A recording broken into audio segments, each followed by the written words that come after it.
Heute ist endlich mal eine Testfahrt dran mit der Lambretta G350 und zwar werde ich einen Topspeed-Test machen, also auf die Autobahn und die Höchstgeschwindigkeit testen mit GPS gegen den Tacho und bin schon sehr gespannt, wie die G350 sich da schlägt und natürlich vor allem, wie sie dort fährt, wie das Fahrverhalten ist, ob sie spurstabil ist. Das berichte ich euch alles gleich von der Fahrt. So, ich habe jetzt in der Stadt nicht so viel gefilmt, musste jetzt eine Stunde quer durch Berlin fahren, damit ich jetzt so in Richtung Autobahn im Norden von Berlin komme. Die ist dann unbegrenzt. Ja, ansonsten kann man sagen, in der Stadt fährt er sich super. Super entspannt, extrem wendig. Ja, hier ist schon 100. Macht also wirklich Spaß. So, also 100 ist gar kein Problem. Vielleicht noch vorab zum Setup dieser Lambretta. Das ist ein 350G, der jetzt schon etwas andere Rollen drin hat. Und zwar sind hier 18 Gramm Rollen drin.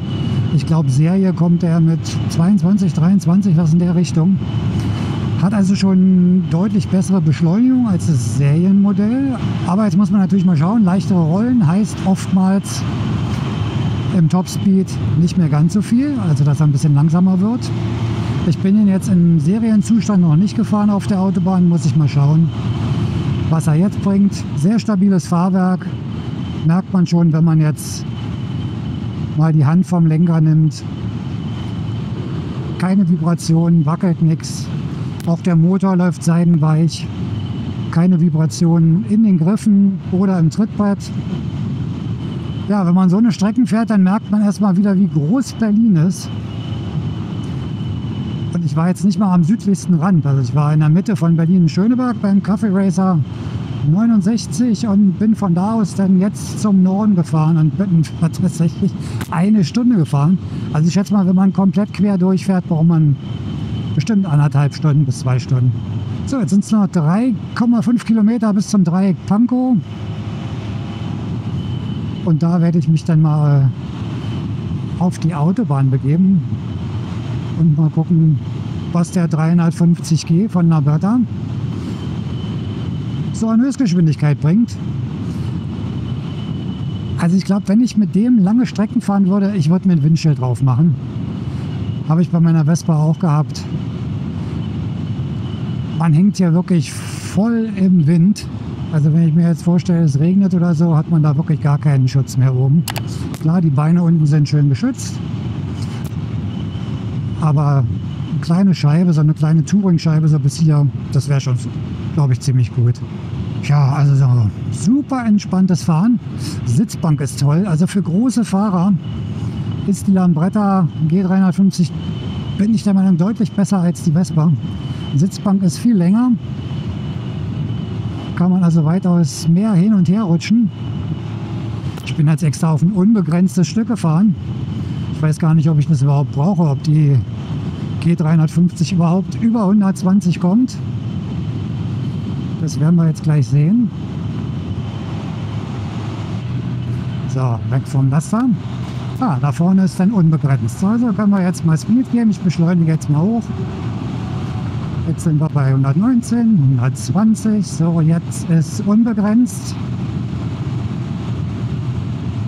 Boah, hängen aber richtig im Wind. So 125. 127. Ja, also ich habe jetzt ganz schön Frontwind, würde ich mal sagen.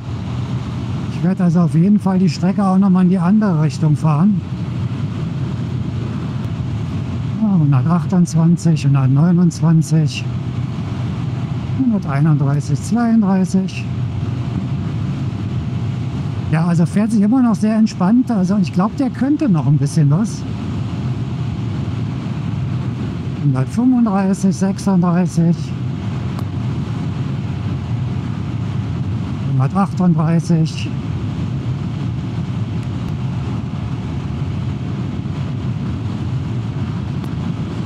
Ja, also diese 130 macht er ohne Probleme. Ja, also ich muss sagen, jetzt so mit 120, 125, das ist ganz easy. Also mit dem kann man definitiv auch mal Autobahnstrecken fahren und liegt dabei wirklich souverän auf der Straße, das muss man sagen. Ich bin jetzt so bei 7500 Umdrehungen. Jetzt habe ich das GPS mal laufen und jetzt fahre ich dieselbe Strecke nochmal in die andere Richtung.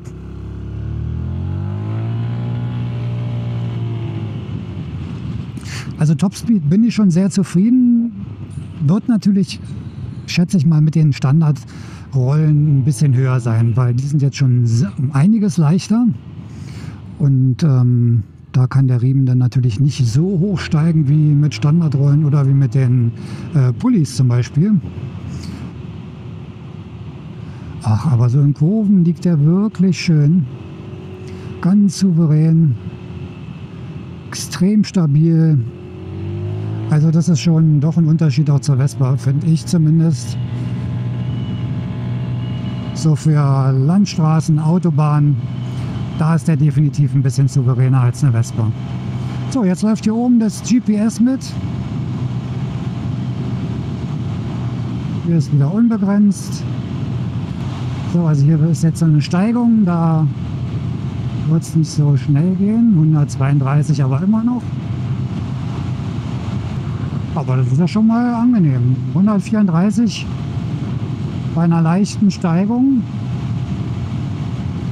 Echte 122 laut GPS. So, jetzt machen wir uns noch ein bisschen klein hier.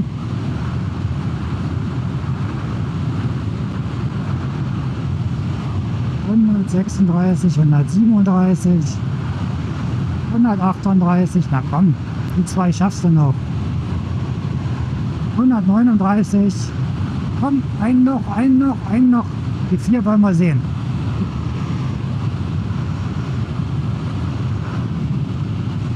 So, ich mache mich jetzt ganz aerodynamisch klein, so klein wie es geht. Rutsche ein bisschen nach hinten. 138, 139, 140. Da haben wir es, da geht noch was. 141. Ja, ich glaube, jetzt sind wir so am Limit langsam. Na gut, das war doch schon mal nicht schlecht. 141. Gut, man möchte jetzt nicht auf dem Roller liegen. Aber hat er geschafft.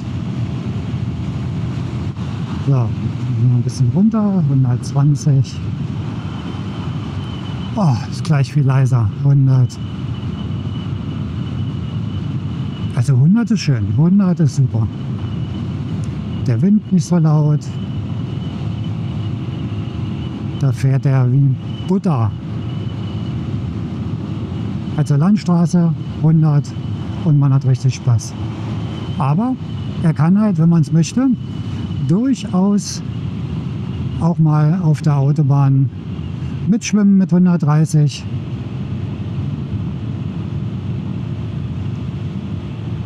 Also ganz toller Tourenroller. Das ist immer komisch, wenn man jetzt mal ein Weilchen so ganz schnell gefahren ist mit dem Roller und jetzt fährt man 60, kommt einem vor wie 30.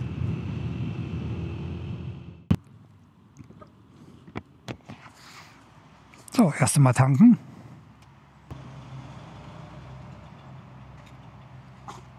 Ja, Getränk ist jetzt nicht so warm, das geht. Ja, 7 Liter, 2 noch drin in Reserve. Aber gut, weiß man nicht. Bin mit dem jetzt auch noch nicht länger gefahren. Von daher lieber vorsichtig und rechtzeitig nachtanken. Easy peasy mit dem G350 von Lambretta. Tolles Fahrzeug und jetzt hier sowieso in der Stadt. Da ist er natürlich perfekt.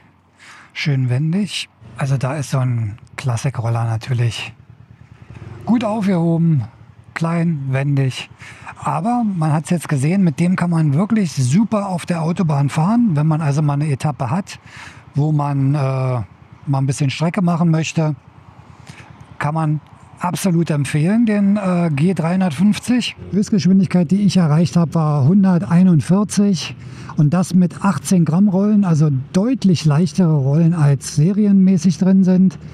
Ich schätze mal, wenn da jetzt die Standardrollen drin gewesen wären, dann würde der Serie wahrscheinlich locker über 140 kommen, 140, 145. Das dann auch bei etwas niedrigeren Drehzahlen. Also wer eher cruisen möchte, dem würde ich dann raten, doch lasst die Originalrollen drin oder noch besser, macht euch Pullis rein.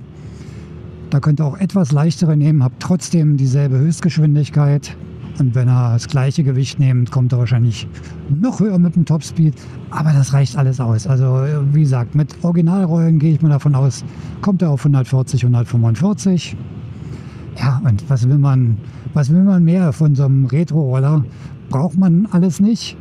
Aber er kann es und ist damit definitiv schon mal schneller als die Vespa. Der X300 soll noch schneller sein. Der liegt vom Topspeed so roundabout 150.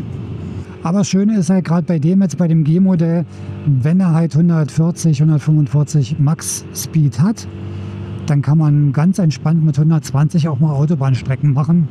In einer angenehmen Drehzahl vom Motor, dann verbraucht er auch nicht zu viel. Ja, und Resümee zur Sitzposition, damit bin ich sehr zufrieden.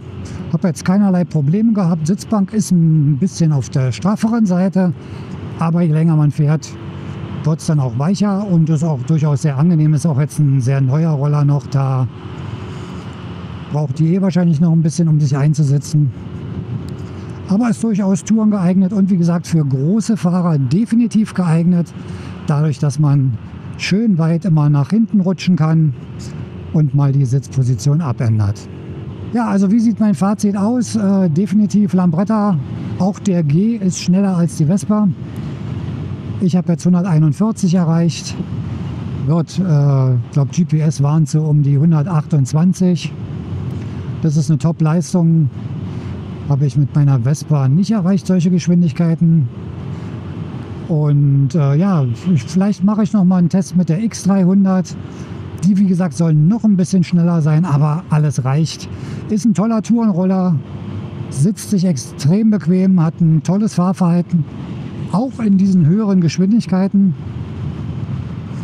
Liegt also sehr stabil, sehr spurtreu, guter Geradeauslauf. Klar, ist immer noch ein Retro-Roller mit 12 Zoll Felgen, also keine Wunder erwarten, aber im Vergleich zur Vespa würde ich mal sagen, hat er in höheren Geschwindigkeiten und, sage ich mal, was den Geradeauslauf angeht, durch die Doppelarmschwingeformel schon einen definitiven Vorteil. Liegt er also etwas stabiler und die Wendigkeit so in der Stadt, da steht da nichts nach. Jetzt noch ein Gepäckträger ran, vorne, hinten eine kleine Scheibe und dann kann man mit dem Ding richtig schöne Touren fahren. Und wenn euch das Video gefallen hat, dann gerne einen Daumen nach oben hinterlassen und den Kanal abonnieren nicht vergessen. Wir sehen uns wie immer beim nächsten Video. Bleibt gesund, fahrt vorsichtig. Bis dann und ciao.